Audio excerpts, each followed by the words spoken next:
નમસ્કાર વિદ્યાર્થી મિત્રો, આપણે આજે સંસ્કૃતમાં નવું કાવ્ય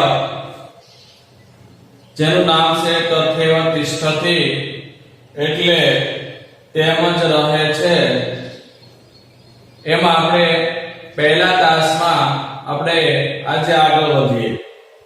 અહીંયા તથૈવ તિષ્ઠતિ તેમાં આપણે સંધિ છૂટી પાડવી હોય તો પાડી શકાય.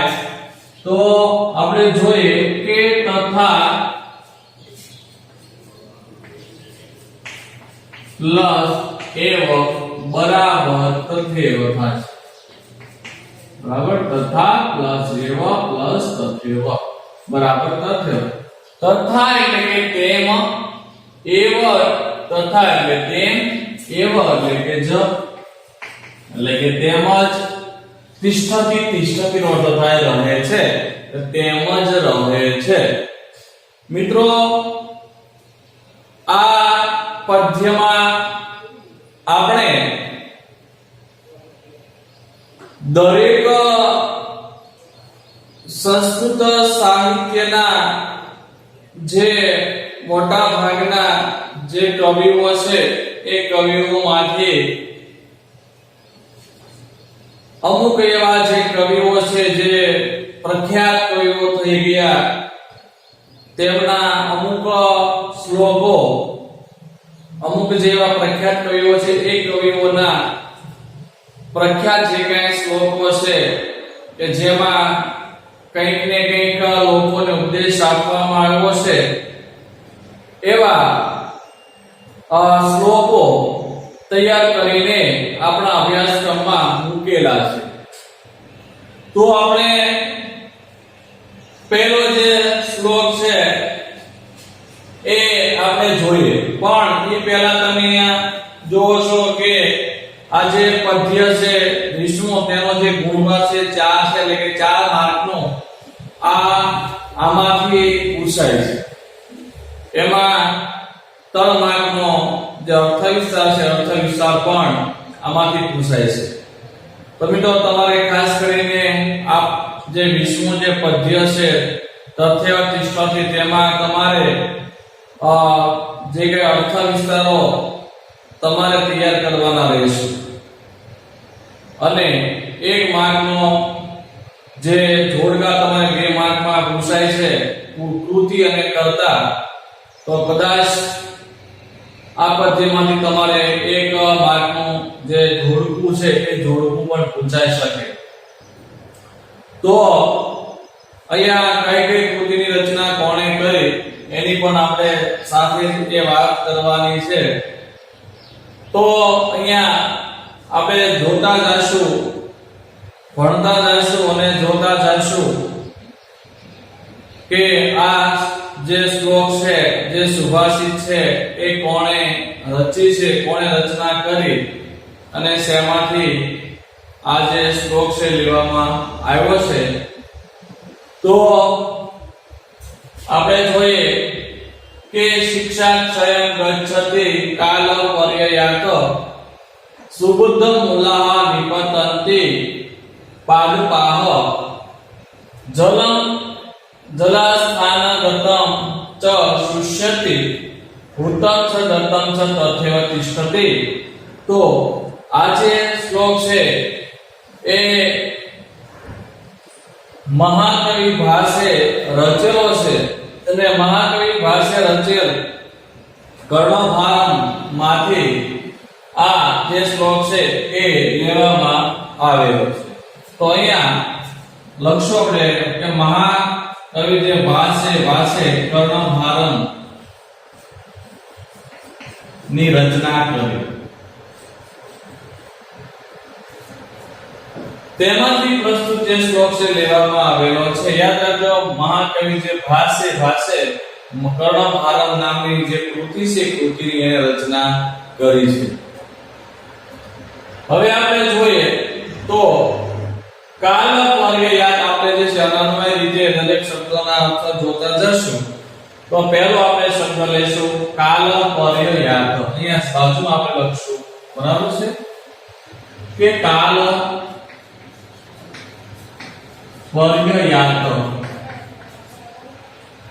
એનો અર્થ થાય છે સમય વીતતા. કાલ એટલે સમય થાય, કાલ એટલે સમય અને પર્યયાત એટલે વીતી જવું. તો આપણે એનો અર્થ લખશું કે સમય વીતતા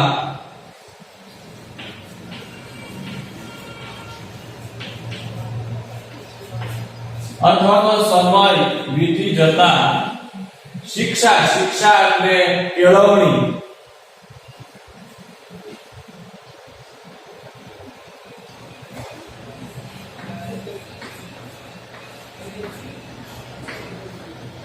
કેળવણી.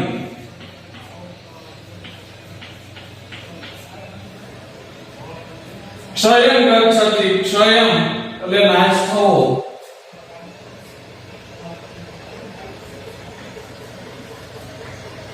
ક્ષયમ ગચ્છતિ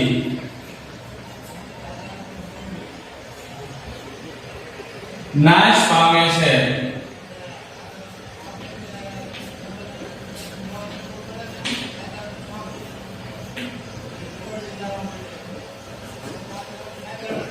સુબદ્ધ મૂલા પછી આપણે શબ્દ લઈ લઈએ તો સુબદ્ધ મૂલા.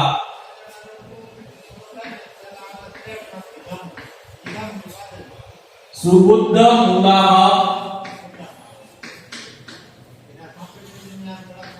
એનો આપણે અર્થ કરશું મજબૂત મૂળવાળા.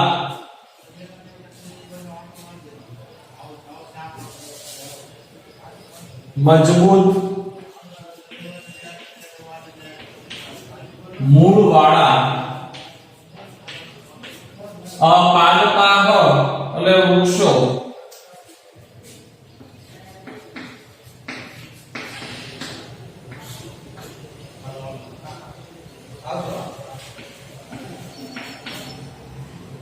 વૃક્ષો.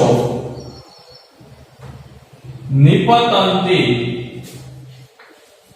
નિપતંતી એટલે પડી જાય છે.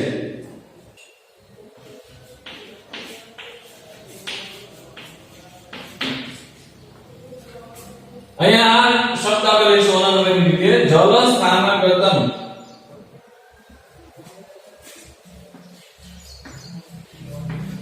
જલ સ્થાનગતમ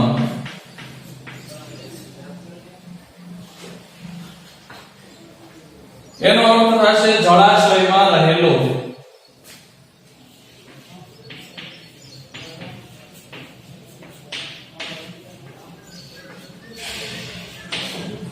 જલમ, જલમ કહેતા પાણી.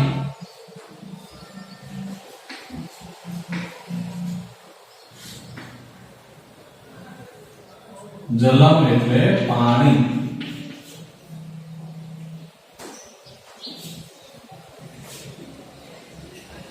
શુષ્યતિ,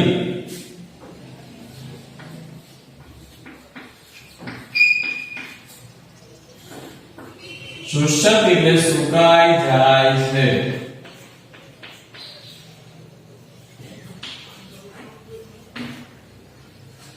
સુકાઈ જાય છે. હુતમ ચ દત્તમ ચ, હુતમ એટલે હોમેલું. મિત્રો જો અહીંયા હુતમ ચ દત્તમ એટલે કે હોમેલું અને દાનમાં આપેલું.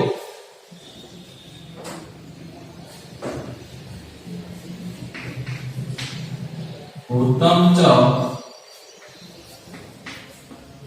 દત્તમ ચ હોમેલું અને દાનમાં આપેલું. દાનમાં આપેલું. તથ્યવતિષ્ઠિ, તથ્યવતિષ્ઠિનો અર્થ થાય તેમજ રહે છે. બરાબર છે.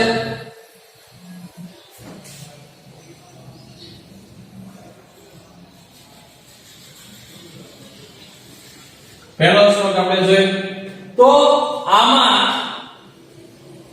દાનનો અને જે હોમ છે એ હોમનો જે મહિમા છે એ મહિમા દર્શાવવામાં આવેલો છે. આ જે શ્લોક છે એ મહાકવિ ભાસ રચિત કયો કર્ણ ભારતમાંથી આ શ્લોક લેવામાં આવેલો છે. યાદ રાખજો વિદ્યાર્થી મિત્રો, જે કે જોડકા પૂછાય છે એની સામે તમને કૃતિ અને કર્તા લખવાના હોય છે, તમને આપેલા હોય છે, એક બાજુ કર્તા આપેલા હોય એક બાજુ કૃતિ આપેલી હોય, તો એના ક્રમ છે એ આડા અવળા આપેલા હોય તો એ તમારે વ્યવસ્થિત રીતે એને જોડીને લખવાના રહેશે. તો હવે આપણે જોઈએ, ખૂબ જ સરળ શ્લોક છે કે કાલ પર્યાયાત એટલે સમય વીતતા, શિક્ષા એટલે કે શિક્ષા, ક્ષય એટલે કે નાશ અને ગચ્છતિ એટલે કે પામે છે. સમય વીતતા જે કેળવણી છે, જે જ્ઞાન છે, જ્ઞાન નાશ પામે છે. મિત્રો તમને ખ્યાલ છે કે તમે જે 9મા ધોરણની અંદર જે ભણ્યા હો એ સમય વીતી જાય એટલે 10મા ધોરણની અંદર એ ધીમે ધીમે એનો નાશ થતો છે. તો જેમ આમ સમય વીતતો જાય, જેમ સમય પસાર થતો જાય, તેમ આપણા અંદર રહેલું જે જ્ઞાન છે, જે જૂનું જે જ્ઞાન કે પ્રાચીન જે જ્ઞાન છે એ ધીમે ધીમે એનો નાશ થતો જાય. એટલે આગળના ધોરણની અંદર જે મિત્રો આપણે અભ્યાસ કર્યો એ આપણને યાદ ન રહે. એટલે સમય વીતતા કહેવાય છે કેળવણી છે, કેળવણી નાશ પામે છે. આગળ સુબદ્ધ મૂલાહા એટલે કે મજબૂત મૂળવાળા, ખૂબ જ ઊંડે સુધી જે મૂળ હોય એ મૂળવાળા પાદપાહ એટલે કે જે વૃક્ષો છે એ વૃક્ષો અને નિપતંતી એટલે કે પડી જાય છે. તો વાવાઝોડું આવે મિત્રો, વાવાઝોડું, અને આવા વાવાઝોડાના સમયમાં ખૂબ જ ઊંડા મૂળ વાળા, ઊંડે સુધી જે વૃક્ષના મૂળ રહેલા છે એ વૃક્ષો પણ પડી જાય છે. તો અહીંયા કીધું છે કે ભાઈ મજબૂત જે મૂળ વાળા જે વૃક્ષો છે એ વૃક્ષો પણ પડી જાય છે. જલસ્થાનગતમ, જલસ્થાનગતમ એટલે જળાશયમાં રહેલું. જળાશય એટલે કે મિત્રો સરોવર છે, તળાવ છે, કોઈ નદી છે, એને આપણે જળાશયો કહેવાય. તો આ જળાશયોમાં રહેલો જલમ એટલે કે પાણી અને શુષ્યતિ, શુષ્યતિ એટલે કે સુકાઈ જાય છે. તમને ખ્યાલ છે કે ઉનાળા જેવી જે ઋતુ છે, ઋતુની અંદર સરોવર અને તળાવમાં રહેલું જે પાણી છે પાણી સુકાઈ જાય છે. તો જળાશયમાં રહેલું છે પાણી સુકાઈ જાય છે. ઉત્તમ ચ દત્તમ ચ એટલે કે હોમેલું અને આપેલું, દાનમાં આપેલું, તથેવ તથા પ્લસ એવ એટલે કે તેમજ, તિષ્ઠતિ એટલે કે રહે છે, એટલે કે તેમનું તેમજ રહે છે. તો મિત્રો આ શ્લોકની અંદર જે હોમ, ઉત્તમ એટલે કે જે હોમ અને જે દત્તમ એટલે કે જે દાન છે એ દાનનો મહિમા છે એ મહિમા દર્શાવવામાં આવ્યો છે. હવે આ શ્લોકનો આપણે સીધો અનુવાદ કરીએ. સમય વીતતા કેળવણી નાશ પામે છે, મજબૂત મૂળવાળા વૃક્ષો પડી જાય છે, જળાશયમાં રહેલું જળ સુકાઈ જાય છે, હોમેલું અને દાનમાં આપેલું તેમનું તેમજ રહે છે. હવે આપણે જોઈએ ત્યાર પછીનો એટલે કે બીજો શ્લોક, અને જે કાલિદાસ રચેલ માલવિકાગ્નિ વિક્રમ નામનું જે નાટક છે એ નાટકમાંથી આ જે શ્લોક છે એ પસંદ કરવામાં આવેલો છે. તો આપણે કેવું હોય તો અહીંયા તેમણે જે રચેલી જે કૃતિ છે એ કૃતિનું આપણે નામ લખીએ. જે અહીંયા મહાકવિ પાસે કર્ણવર નામની જે કૃતિ છે રચી અને એ કૃતિમાંથી શ્લોક લેવામાં આવ્યો. તો અહીંયા કાલિદાસે માલવિકાગ્નિ વિક્રમ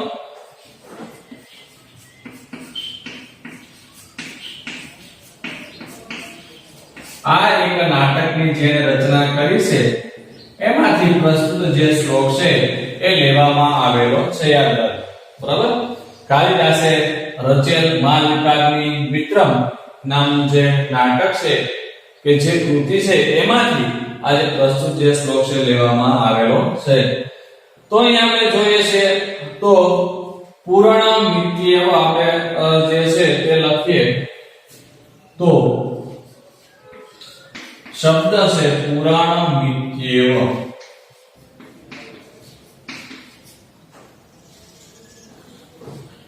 તો અહીંયા આપણે એની જે સંધિ છે સંધિ છૂટી પાડશું. સંધિ છૂટી પડશે પુરાણમ, પુરાણમ પ્લસ ઇટી પ્લસ ઈ1 એવા આવશે એ બરાબર ને આવી રીતે સંધિ તૂટી પડશે પુરાણામ પ્લસ ઇતિ પ્લસ એવ પુરાણામ એટલે કે પ્રાચીન છે ઇતિ એટલે એવ એટલે કે જો પ્રાચીન છે એટલે જ અહીંયા આપણે અર્થ લખશું કે પ્રાચીન એટલે જૂનું છે ઇતિ એટલે એવા એટલે જ એટલે પ્રાચીન છે એટલે જ સર્વમ એટલે બધું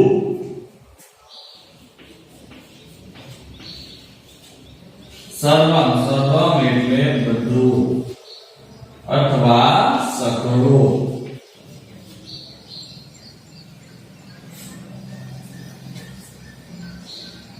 ન સાધુ ન સાધુ સાધુ એટલે સારું સાધુ એટલે સૌ પણ ન સાધુ એટલે સારું નથી હોતું એમ એનો આપણે અર્થ લખશું સારું નથી હોતું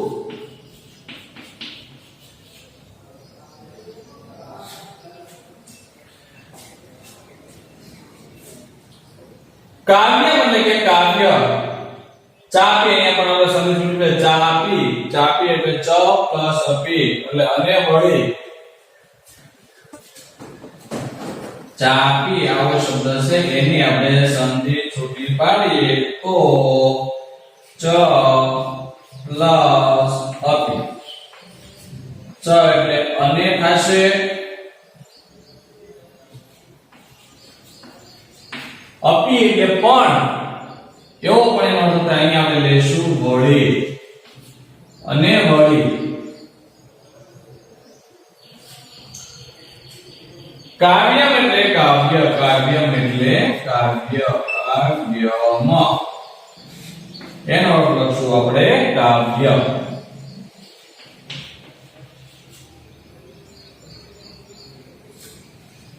નવમિત્ય અવધમ અહીંયા પણ વિદ્યાર્થીનો સંધિ છૂટી પડશે બરાબર નવમિત્ય અવધમ નવ મિત્ય અવધમ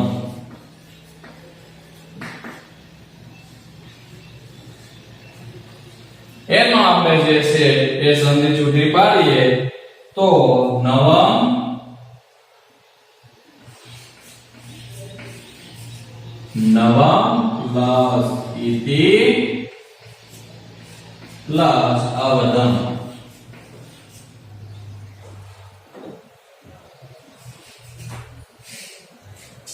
નવમ એટલે નવું નવમ એટલે નવું આપણે એનો અર્થ લખીએ કે નવું છે એટલે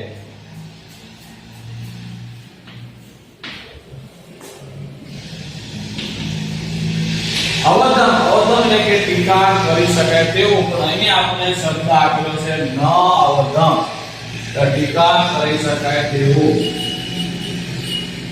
ટીકા કરી શકાય તેવું યાદ રાખજો મિત્રો કે અવધમ એટલે શું અવધમ અવધમનો અર્થ થાય ટીકા કરી શકાય તેવું બરાબર અહીંયા છે એક છે ન એટલે નથી હોતું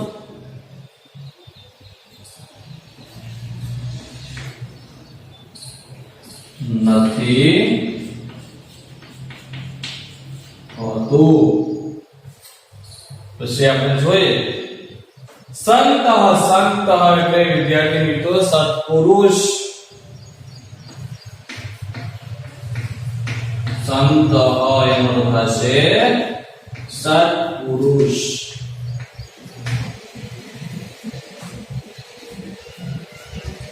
પરીક્ષાંતર પરીક્ષા પ્લસ અંતરત એની આપણે સંધિ સુધી પાડી શકીએ મિત્રો. હવે અહીં આપણે લખશું બરાબર ને, અહીંથી લખશું આપણે અહીંથી આ શબ્દ લખશું પરીક્ષા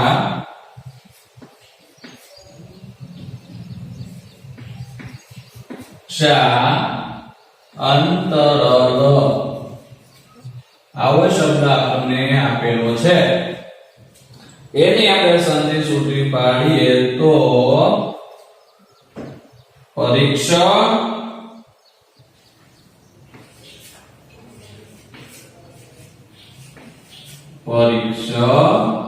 પ્લસ અંતરત.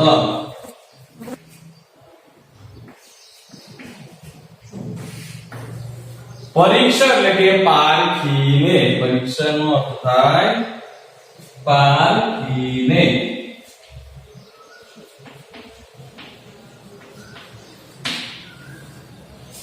અંતરત નો અર્થ થશે અંતરત એટલે બે માંથી એકને.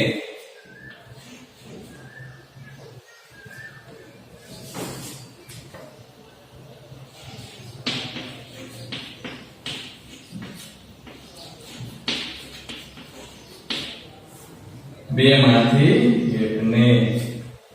અને ભજંતે શબ્દ બોલે છે ભજંતે એનો અર્થ થશે સેવે છે.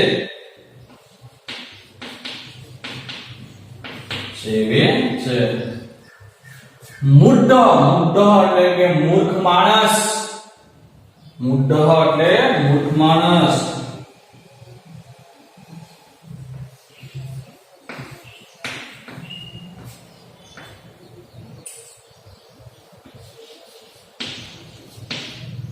મૂર્ખ માણસ.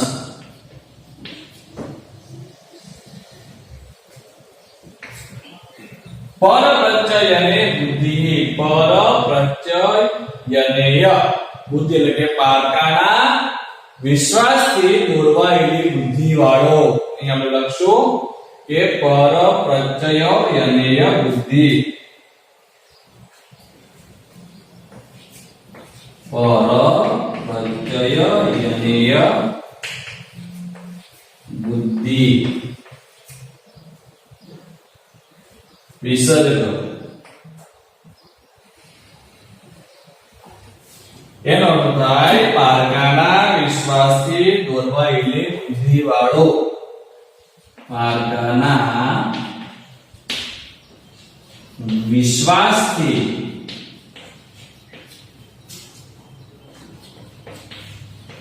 દોરવાયેલી બુદ્ધિ વાળો. છેલ્લે આપણે લખશું હોય છે. એટલે આ શ્લોકની અંદર જે મૂર્ખ માણસ છે કેવો હોય, મૂર્ખ માણસ કેવો હોય તેમની જે વાત છે એ આ શ્લોકની અંદર કરેલી છે. એટલે મૂર્ખ માણસ મિત્રો એવો હોય કે જે પારકાના વિશ્વાસથી દોરવાયેલી બુદ્ધિ વાળો હોય. એટલે કે બીજા જેમ કે એમ ઈ કરે, પોતે જાતે નિર્ણય લઈ શકે નહીં. મૂર્ખ માણસ પોતે જે નિર્ણય છે લઈ શકતો નથી. એટલે પારકાના વિશ્વાસથી જે બીજા કે એમ એ દોરવાઈ જાય છે, એમ ઈ કરે છે. તો અહીં આપણે જોઈએ મિત્રો બીજો જે શ્લોક છે કે પુરાણમ ઇત્યેવ. સંધિ સુધી પાડે પુરાણમ પ્લસ ઇતિ પ્લસ એવ. એટલે પુરાણમ એટલે પ્રાચીન, ઇતિ એટલે કે એટલે પ્રાચીન છે એટલે જ, એવ એટલે પ્રાચીન છે એટલે જ, સર્વ એટલે બધું. ન સારું, સારું એટલે સારું, ન એટલે નથી હોતું. એ પ્રાચીન છે એટલે જ બધું સારું નથી હોતું. ચાપી એમાં આપણે સમજી શકીએ પડશે ચ પ્લસ હતી અને વળી કાવ્ય એટલે કે કાવ્ય. નવમ ઇતિ અવધમ. નવમ એટલે કે નવું છે, ઇતિ એટલે કે એટલે અવધમ. અવધમ એટલે કે ટીકા કરી શકાય તેવું, ન એટલે નથી હોતું. કાવ્ય નવું છે એટલે ટીકા ન કરી શકાય, એટલે કે ટીકા કરી શકાય તેવું નથી હોતું. સંત સત્પુરુષ પરીક્ષા એટલે કે પારખીને પરીક્ષા પ્લસ અંતરત દ છે એના તરત આવશે બરાબર પરીક્ષા અંતરત એટલે કે પરીક્ષા એટલે પારખીને અંતરત એટલે કે બે માંથી એકને અને ભજન એટલે ભજે છે અથવા સેવે છે સત્પુરુષ પારખીને બે માંથી એકને સેવે છે મૂઢ એટલે મૂઢ માણસ પરપ્રત્યય જ્ઞાનેય એટલે કે પારકાના વિશ્વાસથી દોરવાયેલી બુદ્ધિ એટલે કે બુદ્ધિ વાળો હોય છે સીધું આપણે જે છે હવે અનુવાદ કરશું કે પ્રાચીન છે એટલે જ બધું સારું નથી હોતું અને વળે કાર્ય નવું છે એટલે ટીકા કરી શકાય તેવું નથી હોતું સત્પુરુષો પારખીને બે માંથી એકને ભજે છે મૂર્ખ માણસ પારકાના વિશ્વાસથી દોરવાયેલી બુદ્ધિ વાળો હોય છે તો હવે મિત્રો આપણે છેલ્લો આજના તાસનો ત્રીજો શ્લોક જોઈ લઈએ તો એના જે શબ્દાર્થો છે એ શક્ય હોય તો આપણે અહીંયા નીચે લખીશું બરાબર તો વજ્રાદપી કઠોરાણી મૃદુની કુસુમાદપી લોકોતરણામ ચેતાંચી કોનું વિજ્ઞાતું મહર્તિ હવે આપણે અનન્ય રીતે શબ્દો જોતા જઈએ તો અહીંયા વજ્રાદપી શબ્દ આપણે પહેલા લઈશું ના એ નહીં આપણે લોકોતરણામ લઈશું બરાબર છે પહેલો શબ્દ લઈશું આપણે લોકો તરણામ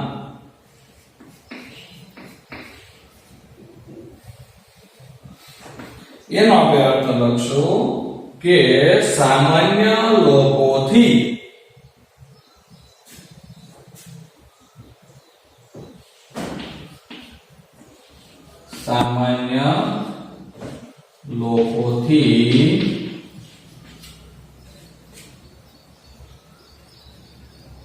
સઢિયાતી કોટીના મિત્રો આ જે શ્લોક છે એ ઉત્તર રામ ભભૂતિએ રચેલ ઉત્તર રામચરિત માંથી લેવામાં આવ્યો છે યાદ રાખજો ઉત્તર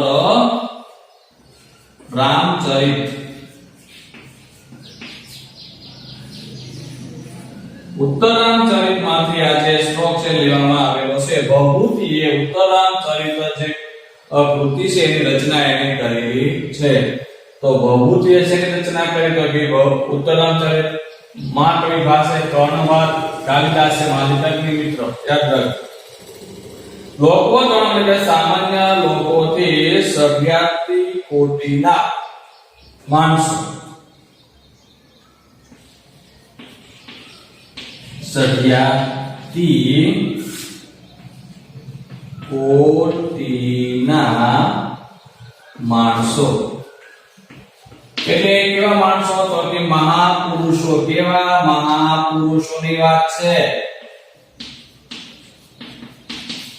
સામાન્ય જે લોકો છે સામાન્ય લોકોથી સઢિયાતી કોટીના માણસો એટલે મહાપુરુષોની વાત કરી રહી છે બરાબર તો લોકો તણામ લે કે સામાન્ય લોકોથી સઢિયાતી કોટીના માણસો પ્રજાદપી અહીંયા પણ સંધિ છૂટી પડશે ને પ્રજાદપી એની આપણે સંધિ છૂટી પાડવી હોય તો બ્રજાત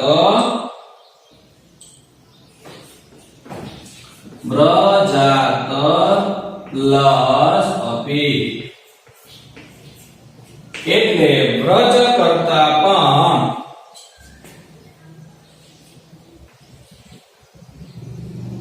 વજ્ર કરતાય પણ કઠોરાણી પછીનો શબ્દ છે અહીંયા છે ને કઠોરાણી એટલે કઠોર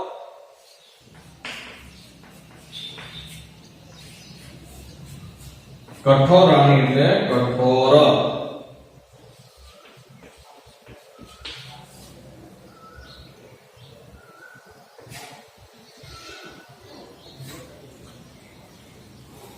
કુસુમાદપી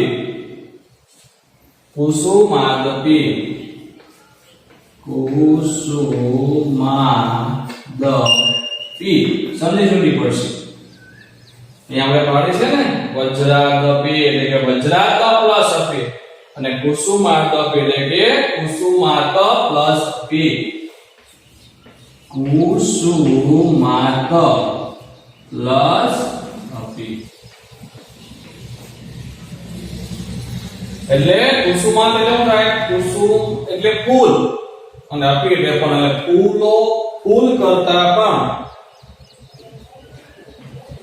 અહીં આપણે લખશું ફૂલો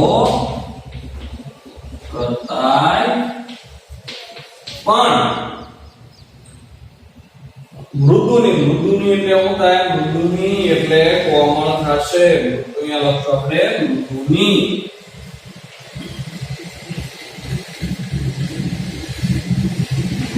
એટલે કોમળ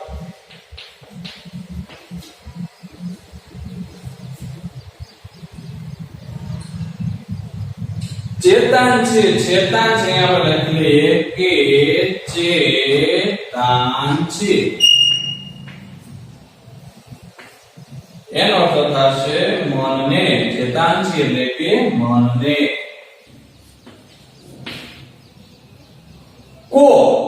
કોનું એટલે કહ પ્લસ નું એમ પણ આપણે લખી શકાય આપણે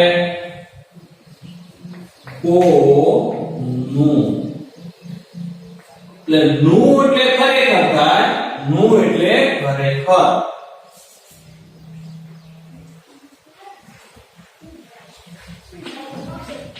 ખરેખર કો એટલે કોણ બરાબર વિજ્ઞાતું મહર્તિ એમાં સંધિ છૂટી પડશે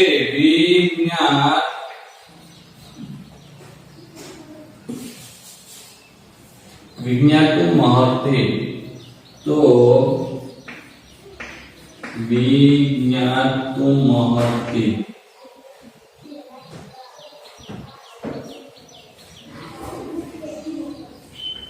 બરાબર વિજ્ઞાતું પ્લસ મહર્તિ એમ આવશે શું આવશે તો વિજ્ઞાતું પ્લસ અહર્તિ